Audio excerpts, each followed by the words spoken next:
Smile.jpg's story consists of a classic horror setup. An amateur writer visits the house of a lady who supposedly has a story for which he can borrow from.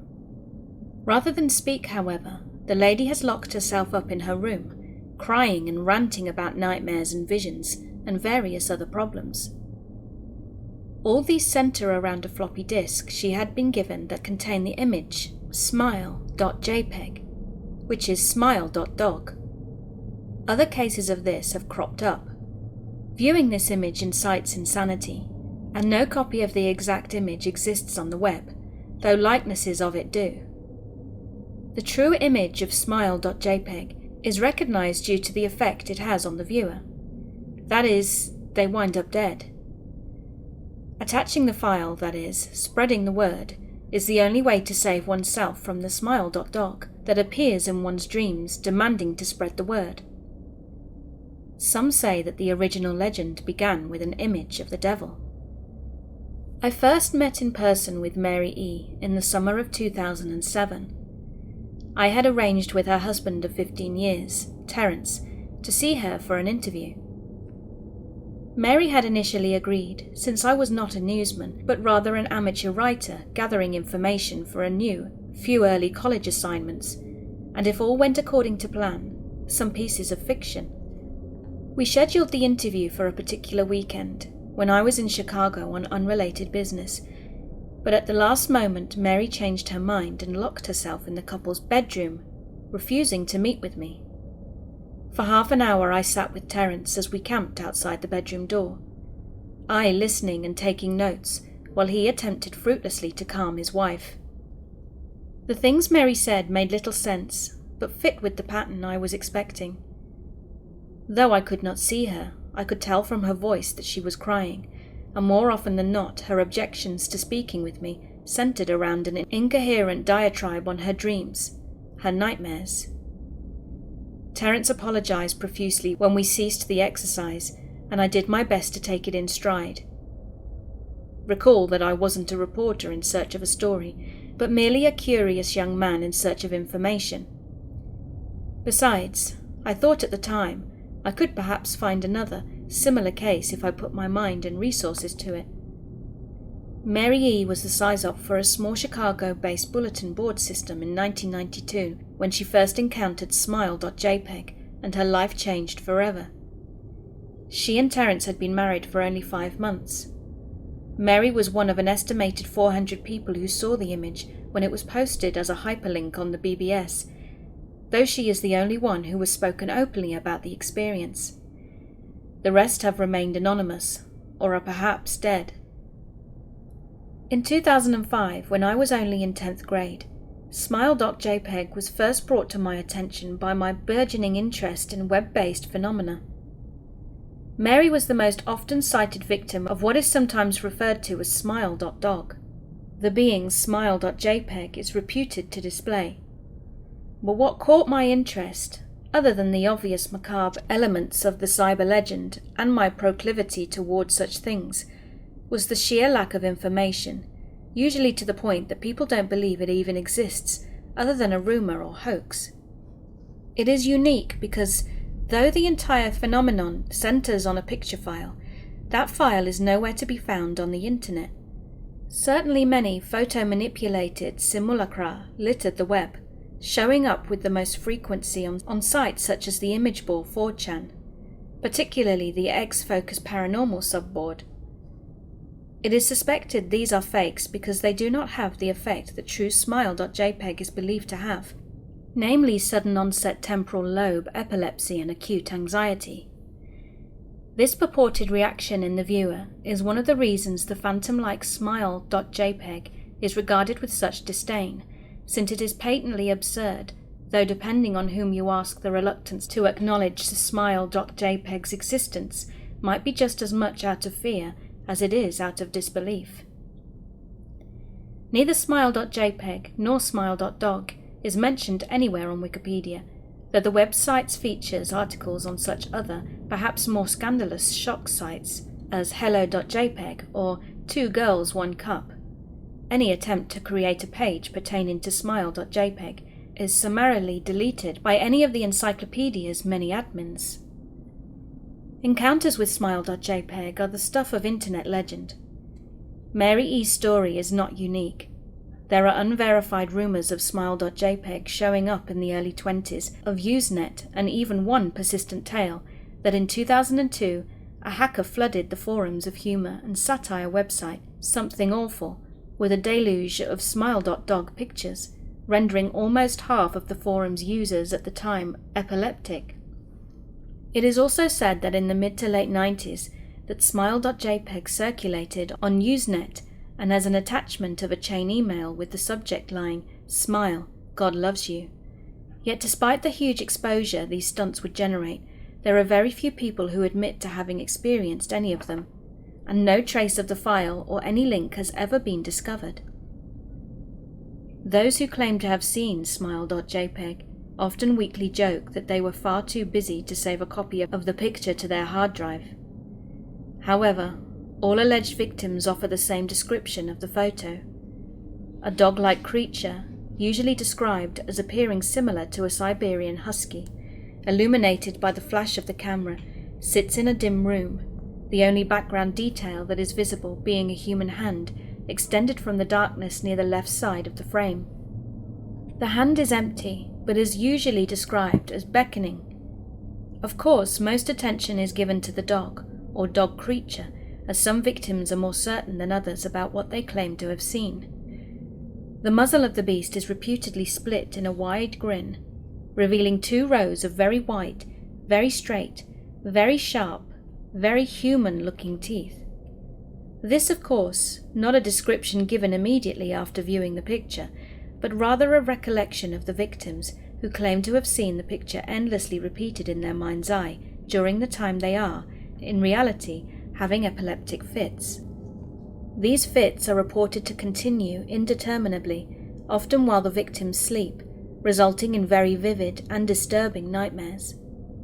These may be treated with medication, though in some cases it is more effective than others.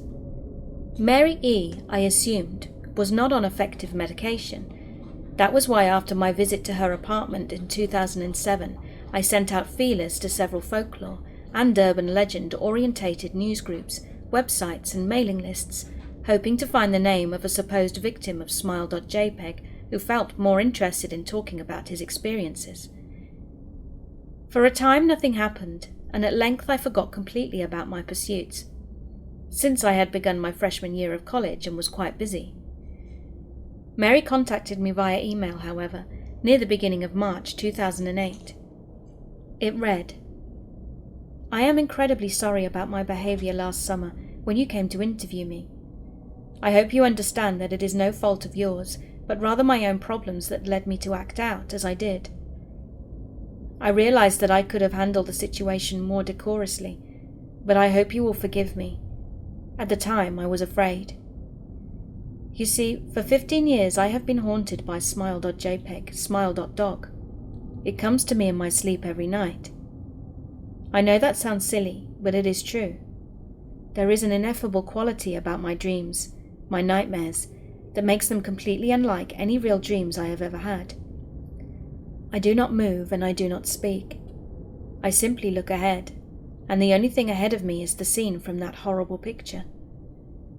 I see the beckoning hand, and I see smile.dog. It talks to me. It is not a dog, of course, though I am not quite sure what it really is. It tells me it will leave me alone if only I do as it asks. And all I must do, it says, is spread the word. That is how it phrases its demands. And I know exactly what it means. It wants me to show it to someone else. And I could.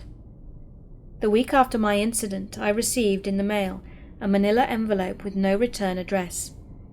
Inside was only a 3.5-inch floppy diskette. Without having to check, I knew precisely what was on it. I thought for a long time about my options. I could show it to a stranger, a co-worker. I could even show it to Terence, as much as the idea disgusted me. And what would happen then? Well, if smile.dog kept its word, I could sleep. Yet if it lied, What would I do? And who was to say something worse would not come for me if I did as the creature asked? So I did nothing for 15 years, though I kept the diskette hidden amongst my things. Every night for 15 years, smile.dog has come to me in my sleep and demanded that I spread the word. For 15 years I have stood strong, though there have been hard times. Many of my fellow victims on the BBS board where I first encountered smile.jpg stopped posting. I heard some of them committed suicide. Others remained completely silent, simply disappearing off the face of the web. They are the ones that I worry about the most. I sincerely hope you will forgive me, Mr. L, but last summer, when you contacted me and my husband about an interview, I was near the breaking point. I decided I was going to give you the floppy diskette. I did not care if smile.dog was lying or not. I wanted it to end. You were a stranger, someone I had no connection with, and I thought I would not feel sorrow when you took the diskette as part of your research and sealed your fate. Before you arrived, I realized what I was doing was plotting to ruin your life. I could not stand the thought, and in fact I still cannot. I am ashamed, Mr. L, and I hope that this warning will dissuade you from further investigation of smile.jpg.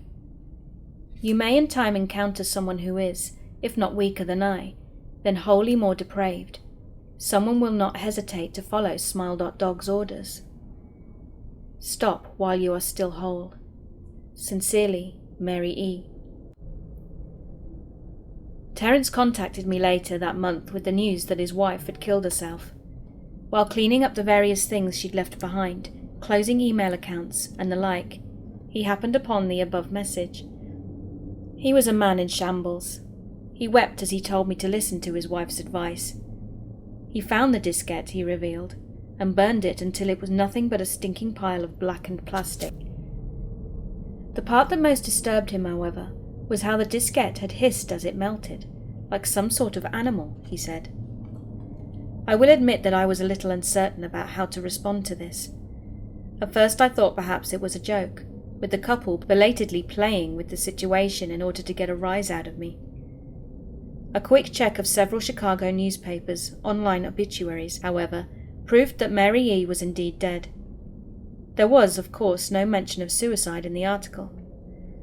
I decided that for a time, at least, I would not further pursue the subject of smile.jpg, especially since I had finals coming up at the end of May. But the world has odd ways of testing us. Almost a full year after I'd returned from my disastrous interview with Mary E., I received another email. It read, I found your email address through a mailing list and your profile said you were interested in SmileDog. I have saw it. It is not as bad as everyone says. I have sent it to you here. Just spreading the word. The final line chilled me to the bone. According to my email client, there was one file attachment called, naturally, smile.jpg. I considered downloading it for some time. It was most likely a fake, I imagined, and even if it weren't, I was never wholly convinced of smile.jpg's peculiar powers. Mary E.'s account had shaken me, yes, but she was probably mentally unbalanced anyway. After all, how could a simple image do what smile.jpg was said to accomplish? What sort of creature was it that could break one's mind with only the power of the eye? And if such things were patently absurd, then why did the legend exist at all? If I downloaded the image, if I looked at it, and if Mary turned out to be correct, if smile.dog came to me in my dreams, demanding I spread the word, what would I do? Would I live my life as Mary had, fighting against the urge to give in until I died? Or would I simply spread the word, eager to be put to rest? And if I chose the latter route, how could I do it? Whom would I burden in turn? If I went through with my earlier intention to write a short article about smile.jpg, I could attach it as evidence, and anyone who read the article, anyone who took interest, would be affected. And even assuming the smile.jpg attached to the email was genuine, would I be capricious enough to save myself in that manner?